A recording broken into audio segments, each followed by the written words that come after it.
Hai, Assalamualaikum warahmatullahi wabarakatuh. Perkenalkan, nama saya Vivi Istiqomah. Saya mahasiswi dari Fakultas Ekonomi Universitas IBA. Dalam mata kuliah Perekonomian Indonesia, saya akan menjelaskan tentang sistem ekonomi Indonesia dan indikator pembangunan.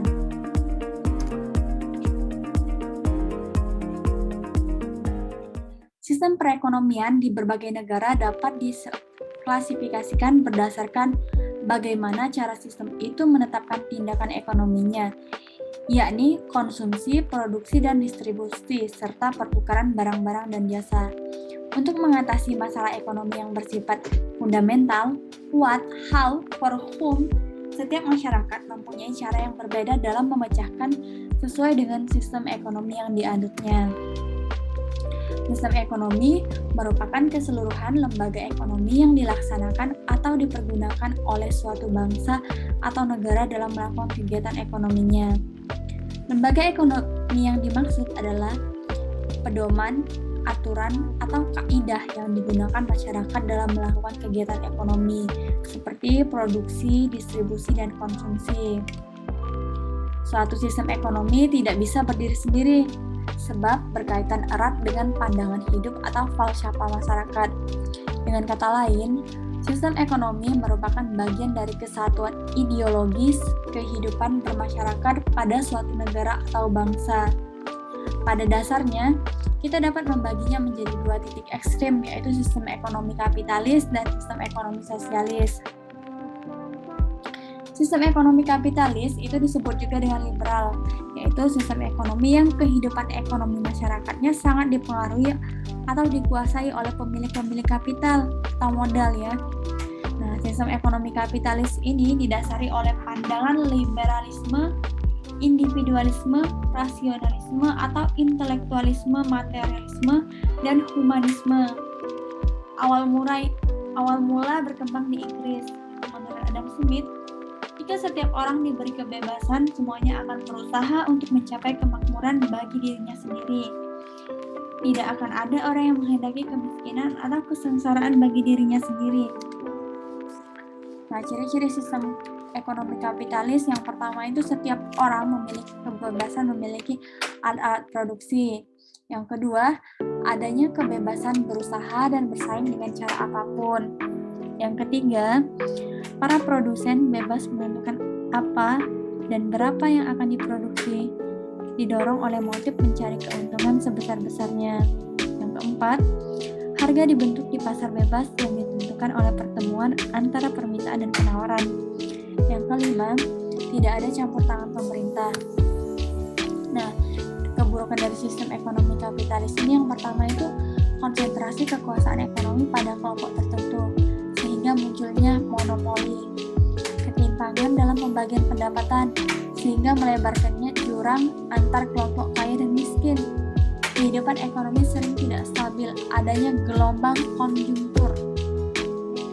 Untuk sistem ekonomi sosialis, sistem ekonominya di mana sebagian besar barang-barang, modal, atau faktor produksi dikuasai oleh negara yang ditujukan untuk memenuhi kebutuhan masyarakat sebagai keseluruhan. Nah, sosialisme menitikberatkan pada kolektivitasme. Jadi ciri sistem ekonomi sosialis yang pertama itu semua alat produksi dan kegiatan produksi dimiliki dan dikuasai oleh pemerintah. Negara sangat berkuasa dalam pemilikan bersama atau kolektivitas semua faktor produksi. Jumlah dan jenis barang yang harus diproduksi ditentukan oleh Badan Perencana Ekonomi Pusat yang dibentuk pemerintah. Produksi dilakukan sesuai dengan kebutuhan. Harga dan distribusi barang ditentukan dan dikendalikan oleh pemerintah.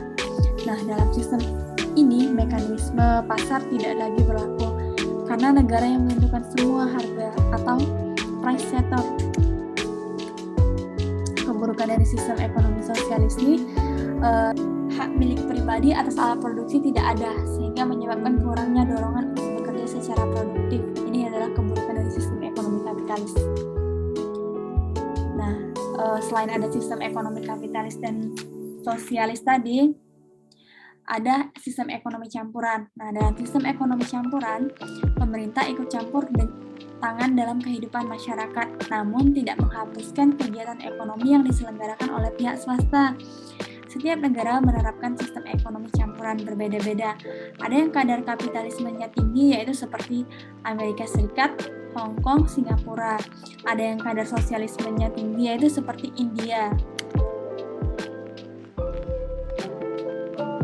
Sistem perekonomian Indonesia ini membuat peraturan dengan tujuan agar kegiatan ekonomi berjalan dengan wajar. Misalnya, peraturan mengenai UMR, peraturan tentang lokasi mengemban sehingga terbebas dari polusi, menjalankan berbagai kebijakan ekonomi, fiskal dan moneter secara langsung, menjalankan berbagai kegiatan ekonomi sehingga dapat memaksimumkan keuntungan sosial. Nah, sistem perekonomian Indonesia ini, dasar negara Indonesia menyatakan bahwa sistem ekonomi yang dikonsepsikan adalah ekonomi kerakyatan atau ekonomi yang dikuasai oleh rakyat. Tetapi kenyataan aktivitas ekonomi yang berlangsung saat ini mencerminkan sistem ekonomi kapitalis, sehingga saat ini yang terjadi adalah dualisme ekonomi. Kenyataan model dualisme ekonomi ini berpengaruh dalam pengambilan kebijakan ekonomi dan penyusunan strategi pembangunan. Nah, dalam struktur dualistik yang timpang, pengaruh kebijakan ekonomi dapat berbeda atau trade-off, sehingga dibutuhkan kebijakan afirmatif atau pemihakan kepada pelaku ekonomi yang kecil, rentan, dan miskin. Menurut Adji Partireja tahun 1983, ini pakar ekonomi, sebagian besar negara berkembang itu termasuk Indonesia menganut sistem ekonomi campuran. Turut campur pemerintah ini tertuang dalam Undang-Undang Dasar Pasal 33 Ayat 2 dan 3 yang berisi tentang cabang-cabang produksi yang penting bagi negara dan menguasai hajat hidup orang banyak dikuasai oleh negara. Menurut Muhammad Hatta, tidak berarti negara menjadi pengusaha, namun pemerintah membuat peraturan guna kelancaran jalannya ekonomi. Nah, di dalam GBHN, pada masa Orde Baru, sistem ekonomi Indonesia dinamakan sebagai demokrasi ekonomi dengan ciri-ciri yang pertama yaitu perekonomian disusun sebagai usaha bersama atas asas kekeluargaan. Yang kedua, cabang-cabang produksi yang penting bagi negara dan menguasai hajat hidup orang banyak dikuasai oleh negara. Yang ketiga, bumi dan air dan kekayaan alam yang terkandung di dalamnya dikuasai oleh negara dan dipergunakan untuk kemakmuran rakyat. Keempat itu sumber-sumber kekayaan dan keuangan negara digunakan dalam pemufakatan lembaga perwakilan rakyat dan pengawasannya. Yang kelima, warga negara memiliki kebebasan dalam memiliki kebebasan, pekerjaan yang dihendaki, serta mempunyai hak akan pekerjaan dan penghidupan yang layak. Keenam itu hak milik perseorangan diakui, sedangkan pemanfaatannya tidak boleh bertentangan dengan kepentingan masyarakat. Yang ketujuh, fakir miskin dan anak terlantar dipelihara oleh negara. Yang kedelapan itu potensi, inisiatif dan daya kreasi warga negara dikembangkan dan tidak merugikan kepentingan umum. Nah, di sistem perekonomian Indonesia ini pada tahun 1980-an itu terdapat suatu polemik. Akhirnya sistem ekonomi Indonesia itu dinamai dengan perekonomian Pancasila atau SPP. Nah, menurut Lubiarto, salah satu penggagasannya ciri-ciri dari SPP atau sistem perekonomian Pancasila itu yang pertama adalah koperasi sebagai soko guru perekonomian. Yang kedua, roda perekonomian digerakkan oleh rangsangan ekonomis, sosial, dan moral. Rangsangan ini sangat ditekankan karena yang membedakan dengan sistem kapitalis. Yang ketiga, adanya kehendak kuat dan seluruh masyarakat ke arah kemerataan sosial. Yang keempat, nasionalisme menjiwai setiap kebijakan ekonomi. Yang kelima itu adanya keseimbangan antara perencanaan di tingkat nasional dan desentralisasi pelaksanaan kegiatan ekonomi. Di Indonesia ini menerapkan sistem ekonomi kerakyatan. Ekonomi kerakyatan ini dapat dikatakan sebagai subsistem dari sistem ekonomi Pancasila. Nah, ekonomi rakyat adalah ekonomi seluruh rakyat Indonesia. Istilah ini muncul akibat ketidakpuasan terhadap perekonomian nasional yang biasa kepada unit-unit usaha besar. Tujuan ekonomi kerakyatan adalah adanya keinginan agar dalam pembangunan ekonomi keterlibatan rakyat dalam bentuk besar dan meningkatkan.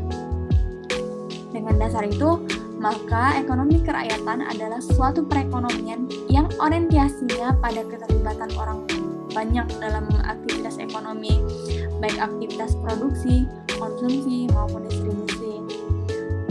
Termasuk dalam pengertian ini adalah adanya suatu pola distribusi yang adil sebagai akibat adanya aktivitas produksi di atas. Jadi, perkembangan produksi atau output nasional yang terus meningkat yang tercermin dari melajunya PDB selayaknya dinikmati oleh masyarakat tersebut. Nah, pembangunan cenderung mengidentifikasikan pembangunan dengan pertumbuhan ekonomi. Dengan kata lain, proses pembangunan menghendaki adanya pertumbuhan ekonomi yang diikuti dengan perubahan atau growth plus change. Pertama, perubahan struktur ekonomi dari pertanian ke industri dan atau ke jasa, atau misalnya dari ekonomi pertanian ke jasa.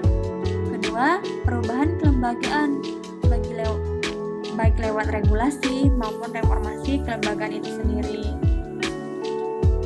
Indikator-indikator pembangunan itu secara garis besar dasarnya dapat diklasifikasikan menjadi yang pertama itu ada indikator tradisional dengan orientasi ekonomi PDB atau PNB per kapita, laju pertumbuhan ekonomi PDB per kapita dengan Purchase Power Parity atau PPP. Kedua, indikator spesifik yang berorientasi pada aspek-aspek non-ekonomi atau Human Development Index atau HDI. Nah, untuk menghitung pendapatan nasional dalam indikator pembangunan ini digunakan dengan 3 cara. Yang pertama itu adalah cara pengeluaran. Dengan cara ini pendapatan nasional dihitung dengan menjumlahkan pengeluaran atas barang dan jasa yang diproduksi dalam negara tersebut.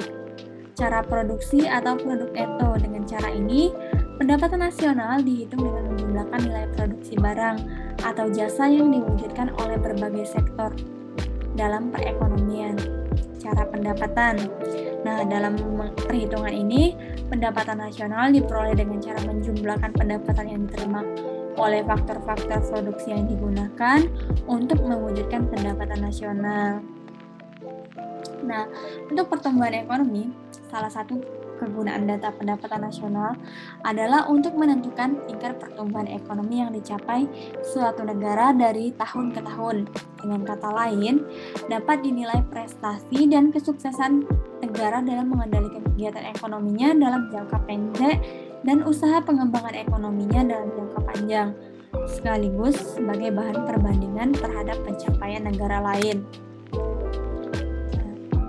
Makin besar nilai IPM suatu negara atau daerah, maka kesejahteraan negara atau daerah tersebut perlu dicatat bahwa IPM mengukur tingkat pembangunan manusia secara relatif, bukan absolut.